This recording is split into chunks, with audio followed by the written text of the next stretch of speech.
is, did the Dodgers punt tonight? So we knew the situation coming in, and Daniel, I'm going to come to you first, so I'll give you a second to collect your thoughts here.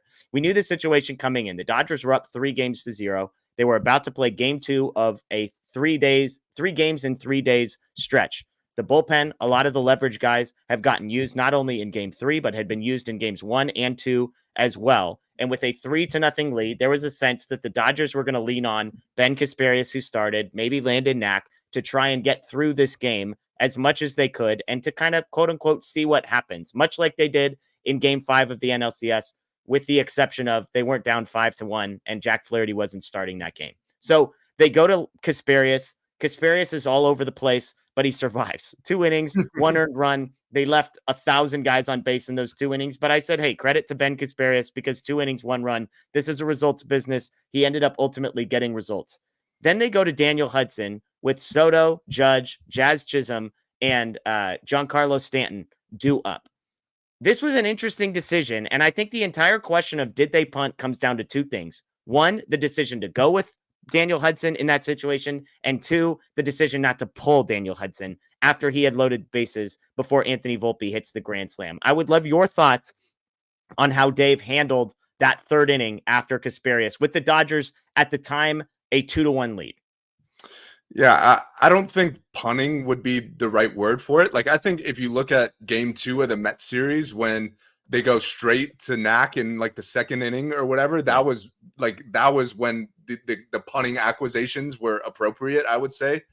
I think the way they handled this was they were kind of going for it. And that's why you see Hudson in the 3rd inning. And I know Hudson hasn't exactly been great all year, but like he's not a length guy and he's not a high leverage guy. He's kind of in the middle. And that's kind of what you go to in the 3rd inning of a bullpen game. I know it is the heart of the order there. So they weren't just going to go straight to Knack. And I think, to me, the real criticism would be if, like, not taking out Hudson for Volpe there, when it was pretty clear throughout the course of that outing that he didn't have it. Like, I know you're trying to steal an inning there in what could be a bullpen game, because let's say if they do get out of that and they're up 2-1, then they probably don't go to Knack after that in the 4th inning. They probably start going to their leverage guys after that. You go Bonda, then you go Brazier, then Gratterall, then Vesia.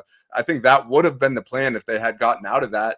And the fact that you were going to Hudson that early shows that you definitely had an interest in taking this game. Like, you weren't just going Kasparius straight to Knack and then straight to Honeywell after that. Like, that wasn't the plan here. They were trying to get out of there with the lead and then kind of roll out their leverage guys, hoping you score more runs along the way. So with that being the case, I think the criticism would be that they didn't take out Hudson in that big spot when it was clear that he didn't have it.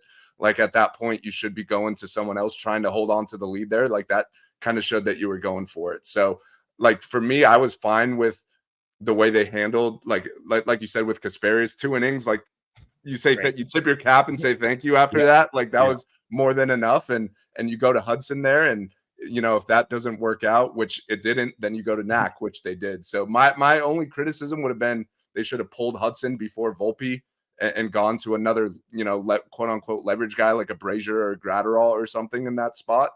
But once that home run was given up, I thought they handled the rest of the game, just fine. And credit to Landon Knack, he actually gave them 4 really good innings, which, coming into the game, I don't know if any of us had confidence that would be the case. And if so, then he probably should have started the game if you know that's what you're going to get out of him. And I know you're raising your hand there, but even you, I don't know if you thought he'd give you 4. I wasn't expecting 4 innings of 1-run ball with 3 base runners allowed. Yeah. So I don't think they punted it. I don't think that's the right word here, but I also don't think they necessarily handled it, exactly as they should have. Yeah.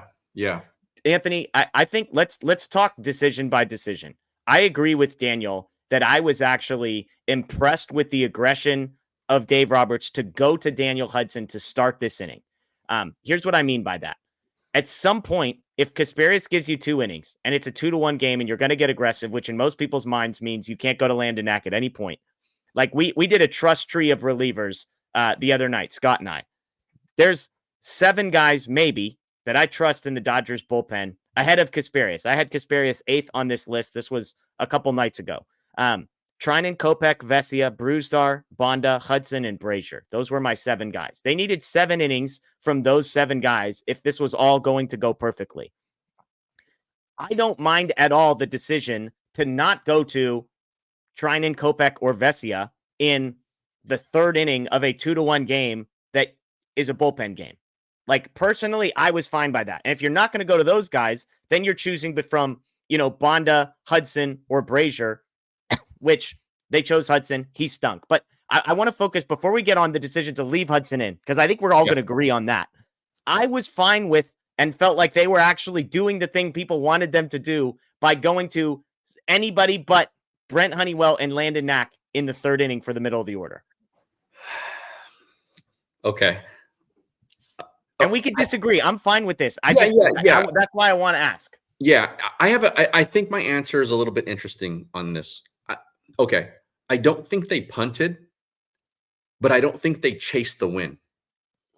If that makes sense. Which are totally different things. And Totally I don't even know if things. I would totally disagree with that second assessment, but it belongs in a completely different category than the category that I think most people are putting this game into. Okay, well, I think the moment we realized that they weren't chasing the win was the moment the conversation about are they punting happened. So I do think they're related because it was the Hudson inning.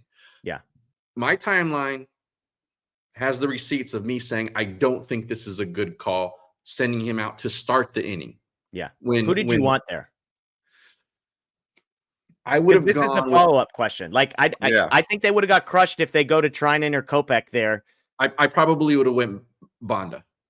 Okay. That was Soto. That was my Soto, first Judge, thought Jazz, because he's facing that ugly part of the order. Yeah. When we're watching 2, a game 3, 4, 5.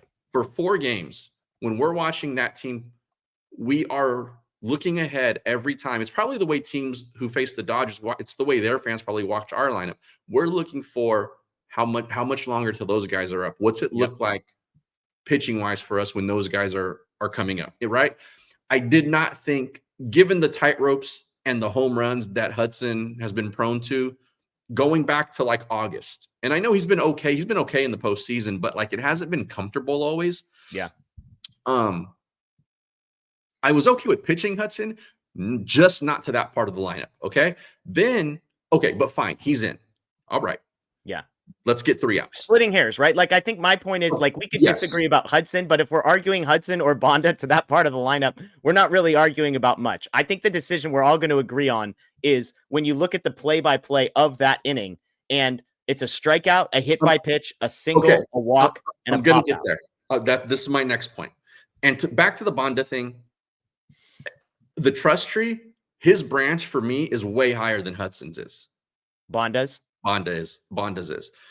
Now the Hudson, back to the Hudson inning. It wasn't like he was giving up broken bat bloopers or someone beat out an infield single on a 3-hopper into the hole. Like he didn't have command. Yeah. And it was pretty obvious from the start. He was hitting guys. He didn't know where the fastball was going. And then it was just clear, it was like, man, I just watched this Red Sox doc and watched Grady Little leave Pedro in. Dodger legend, Grady Little. and it's just like, okay. Yeah. He doesn't have it. And he's facing the part of the lineup that can hit the ball out. Yeah. And he was putting guys on, and these walks have been a problem for, this whole series basically. And he puts 2 guys on with free passes, and clearly he doesn't have it again. And just like, okay, are we going to let him sink or swim here? And he sank. And I think that was the moment when I went, they're not chasing the win. It kind of doesn't matter what the score is. And if they don't have the lead, he's not chasing it. And that was the part that I sort of cringed at, because this is a World Series game. And I understand all of that stuff, because you know what? Then Dave, you don't get to tell us earlier in the postseason, it doesn't matter. This is the playoffs. Yeah. Guys, if guys pitch 3 days in a row, they pitch 3 days in a row. Yeah. Like, then stop blowing smoke up my backside here, because you've got guys now who have had 2 days off who you're staying away from. Yeah. In those leverage situations. Yeah, and it's hard because, I mean, Bonda has gotten 5 outs and given up 4 base runners in the World Series coming into tonight. So I know Hudson's not good. Again, I just think we're splitting hairs. Daniel, I'll close the loop on this because we've got some super chats to get to. Do you think are we all stacking hands that regardless of how we felt about how egregious the decision to go to Daniel Hudson specifically was, that we could all disagree with, we didn't like that they just stuck with Hudson and left him out there to die in a 2-1 game? Yeah, for sure. Because at that point, I felt like you are starting to roll out your relievers, which showed that you are interested in winning this game. Like you said, splitting hairs, whatever you want to call it. The fact that they didn't just go straight to Knack in that 3rd inning, they had a 2-1 lead or whatever it was at the time. They were ready to roll out their relievers. So the fact that you did bring in Hudson means you should have had, Ryan Brazier or Gratterall, whoever, ready to go. My only thing, they had nobody. It was Landon Knack was the only guy warming, by the way, after Hudson. So that was weird to me for sure. My only thing is, I think there's a lot of people assuming that if you just start rolling out your high leverage guys, that you're going to win that game like 2-1 or something, and everything's going to go perfectly.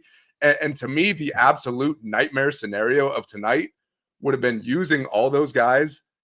Trinan pitches an inning and a third, Kopech goes an inning, Vesia an inning and a third, and you lose the game. Yep. And now all the game though, Daniel, right? I mean, if you pitch those guys, that's the nightmare scenario in any game. Sure. But with 3 games in 3 days up 3-0, and I think if it was the 5th or 6th inning those guys, all of those guys though, for the most part, all of those guys were on their 2nd day off. Vesia pitched in game 3, Gratterall pitched in game 3, Brazier pitched in game 3, Hudson pitched in game 3, Kopech pitched in game 3. Trinan was the only guy who had the night off. So 3 guys who had pitched after a day of rest. Only Trinan was off. So if they would have pitched again tonight, and now I'm talking about the leverage guy. Yeah, then you're talking about 3 nights in a row, which it's the World Series. They definitely should be able to do that. I'm definitely not going to sit here and deny that. And I don't know, like, no one's feeling healthy right now, but to me, I think if you back to your original question, Jeff, like the fact that you went to Hudson there, I think they should have stuck with the plan to go for it, and they should have had Gratterall ready if he got into any trouble. It was Daniel. I'm sorry to interrupt you, but that's spot on. I think what you're saying there is spot on. You cannot manage this game with 1 foot in and 1 foot out, and it felt like that's what he was trying to do. I think the third was, and I almost tweeted this, and I'm glad I didn't, because as the 3rd inning started, I was like, this is a crossroads inning. Like, basically, Dave Roberts he's straddling the line right now. And I want to say this, and people are going to hate it. He was right to be straddling the line. He said this in the NLCS, and nobody likes to hear it, but he's right. The goal is to win 4 out of 7. The goal is not to win necessarily game 4 and put all your eggs in this basket. And so he was straddling the line, and he goes to Hudson, which tells me he wasn't all the way out on trying to win this game and getting aggressive, but it was Hudson and it wasn't Kopech and it wasn't Trinan. So he was definitely keeping 1 foot in maybe we rest our guys tonight. And what I think we can all agree on is that he straddled the line too long. He had a chance to try and go get it. And Daniel makes a great point. There's a world where he goes to Gratterall, and Gratterall gives up a 2-run single. And then all of a sudden, now what do? We're back in sort of the same situation, maybe slightly less runs on the board. There's a world where the bullpen comes in and shuts the door, and the Dodgers win 2-1. Like, all of these worlds are possible, but nothing is guaranteed in any of them. I think sometimes we can play the tape in our heads of, well, if they had only done the other thing, then surely it would have worked. And Anthony, you're not doing that. Daniel, you're not doing that. And I don't think most of the people in our chat is doing that. But that's the world we just have to push back against and say, there's lots of things they could have done, and they might have gone right. They might have gone wrong. Volpe gets a pitch to hit, and he absolutely does not miss it. And so it's kind of like I go back to when Landon Knack got destroyed in the NLCS. I think sometimes we can overcomplicate this. Daniel Hudson stunk tonight. Like, they went to a guy that they had some degree of trust in, and he stunk. He hit a guy, he walked a guy, he gave up singles, and then he gave up an absolute nuke to a guy who looked totally scared at the plate 24 hours ago. Yeah. And we can get into the sort of conversations about Dave Roberts and all of this.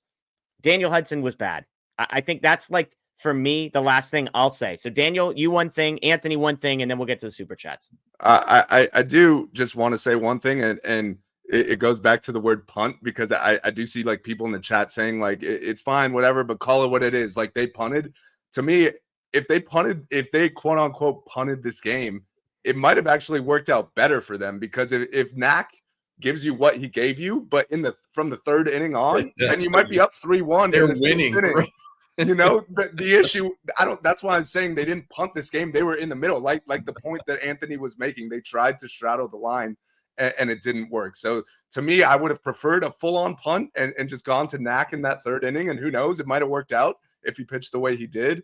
Or I would have preferred the full-on go for it. Like you got the same point you guys were making. They just straddled the line too hard. Anthony, any last thoughts on this? Yeah, I think that there was still a chance to win even after all that.